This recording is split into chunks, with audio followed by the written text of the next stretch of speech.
Hello everybody. This is a blaster called Alchemist with a very badly drawn Sharpie logo on one side because I printed this prototype before I named it. This is Alchemist. This is basically a pump action version of the Cynthia, which is my bolt action blaster. This has no parts compatibility with Cynthia, but it shares the same aesthetic and general layout. For instance, this magwell is higher up than on Cynthia. All of the bits that hold bars have been changed to hold longer bars. The contour of the body isn't exactly the same. It's different in a lot of different places. Thumbhole stock's different, stock butt plate is different, this bit's different. Everything's different, but similar. So what is this? This is a pump action blaster, and this is my attempt to make the best pump action blaster that I can. In this current prototype, this has aluminum bars going from all the way back here, this pin right here, all the way to the front. So it's full-length aluminum bars all along the body, similar to a Lynx, which also has full-length aluminum bars front to back, which makes this extremely rigid. There is no flex in this at all, no creaking, nothing. It has a tensioner with a bolt, that's the wrong size because I didn't have any of the correct ones. Anyway, it has a tensioner for that bar to hold all the pieces together and make sure that there's no gaps in between pieces, that you don't need any spacer prints or anything like that. It will just squeeze it all together, kind of like a threaded rod blaster. It uses springs in the mag release and catch, similar to the Cynthia. The trigger is same as Cynthia. It has a modified ram from a T4 Caliburn, but it's modified to have 4 screws that lock in the ramrod instead of 2. It is slightly longer in the front, slightly shorter in the back, and it has a better ram seal O-ring. It uses the same kind of ram rod into ram base connection as a V3 Caliburn ram base, where it's basically a cup with the ram in it. It kind of goes like that, and then it sits up against a bit on the bottom, as opposed to the V4 Caliburn ram base, where it's the ram rod, and then it has a thing up here which is open at the bottom, and then has another thing that screws on from the bottom to have an O-ring around it. I don't really like that. So this is basically one part with a mostly solid bottom. You stick an O-ring inside of that, and then you push the ram rod over that, and then you put in the 4 screws, and then it will stay nice and tight. It uses a Talon Claw ram. This current version uses a Caliburn plunger tube, even though it's just a Talon Claw length of prime. That's because I wanted to have this extra little window back here to see the spring fully primed, because, you know, that's neat. I might change that in future versions. This is currently using a, I think this is an X3 Lynx spring from Silver Fox. This is compatible with any Lynx springs and any Talon Claw springs. The plunger head is similar to the one used on Cynthia, which is based on the slab plunger head and plunger rod. What else is there? There's a lot of stuff on this I need to go over. There is now a threaded rod along the top from back here to up here. One big threaded rod all the way along that to strengthen the top section. And as I mentioned, there's a 2 aluminum bars along the bottom. One here, going from front to back. So this thing is incredibly sturdy. The magwell is derived from the skewer by Caramel Designs, so it's a nice big flared thing. This has the same trigger guard style as Cynthia, so you can hit it from inside the trigger guard with your middle finger or as a paddle release.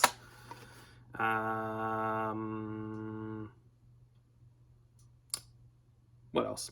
Has quick barrel swaps. Now, this would be quicker if I didn't have this bolt in the way, but that's just because this is this is the wrong bolt for this. I didn't have the correct one on hand. But you just loosen this up here, and this whole thing just comes right out, so you can quickly swap the barrel. Need to move that O-ring back up, bottom it out, and tighten this back in there. Just like that. Barrel swapped. Bam. Now, the main thing with this blaster that was the main reason why I made it in the first place was this bolt priming block thing. This orange bit here has ball bearings inside of it.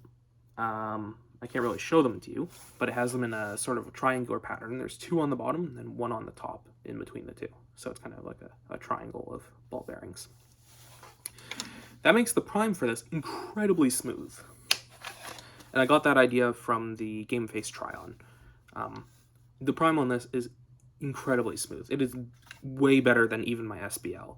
Way better than a Talon Claw. Better than my SBL. I won't say way better than the SBL, but better than the SBL. It's really nice. It's hard to get this through on camera, but this is really smooth. Trying to think of how I can quantify this. This spring is, I think it's heavier than K25, might be closer to K26 or above that even. It's a really big spring, really heavy spring, and I'm able to just prime it super easy because there's no rattle, there's extremely tight tolerances with the aluminum bars going through these bits right here, so it keeps it from twisting at all. The ball bearings make it very smooth. The ball bearings glide on top of the barrel, and the barrel is very smooth. Super smooth. Super smooth. Now, that print-on-print sound that you're hearing, you can hear a bit of sliding. That's because this currently only has 1 aluminum bar in it. There's 1 aluminum bar there, and there's nothing there. So all that rigidity of the blaster is coming from just 1 aluminum bar on the bottom currently. That's because I didn't have a proper drilling jig to make the super long bars all the way from the back to the front, or back to the front. And I didn't want to wait for shipping from out of darts to get prototype bars that might change anyway. So I made 1 bar, and then I put it together because I didn't really want to wait anymore. And I don't see a reason to make a 2nd bar because it's working great so far with just 1, which is weird, but whatever, it works. Now, the things that need to be changed on this. I should mention this is the first prototype of this. I've already designed the 2nd prototype, but I haven't printed it yet. Things that need to be changed on this specific prototype. I want to experiment with having this top cover come all the way up to here. I have removed this little extra screwed on cover here because it kind of looks ugly.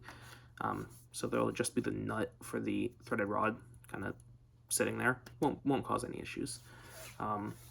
I have changed the hole size for the aluminum bar holes to be wider so the bars are easier to install. What else have I done? I changed the bearing spacing in this thing to make it even smoother. They were slightly misaligned, so now it's better. I might remove this sort of, you can see this line right here follows up here, and it has a sort of dip up and then back down. I might remove that. I don't know. It works fine, but it might cause issues where if you're holding the priming thing like this and you creep your hand up, since those things are higher, if you slide all the way forwards, it does eat your hand in that gap right there. And I've done that a few times where I'm not, you can't really see it, but it's eating the top of my hand. How can I show this to you? Oh yeah, there you go. Look through the barrel. Tasty hand. Ow. So that's bad, and I'll fix that. Tolerancing of some of the prints around here needs to be tweaked. and I'm considering making the back half of the blaster this much shorter, because this bit of this green space right here doesn't need to be there. It's just there because it didn't want to redesign the stock and the thumbhole stock from Cynthia that much. So if I remove this space right here, the blaster can be that much shorter. I can make the butt stock a little bit shorter and then maybe add an extending stock to this. I don't know, maybe. I need to change the length of this pin because right now it barely pokes out the end. That should be easy to fix. Yeah, I can't really think of anything else to talk about this, so I'm just going to shoot it for you. Takes standard talons, nice and smooth.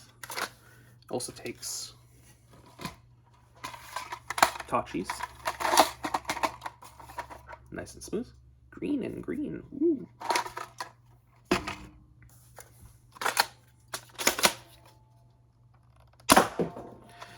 And I also need to make the trigger pulls slightly smoother. Right now, I have not lubricated the catch at all on this prototype, so it might be better to lubricate the catch to make the trigger pull smoother. But as it is, the trigger pull is a bit hard. And that's because this is a massive spring, so I don't know. Your results may vary, but I think I want to work on the trigger pull a little bit more to make it feel a little bit smoother. But as it is, it's pretty good. I just wanted to match the excellent smoothness of the stuff up here.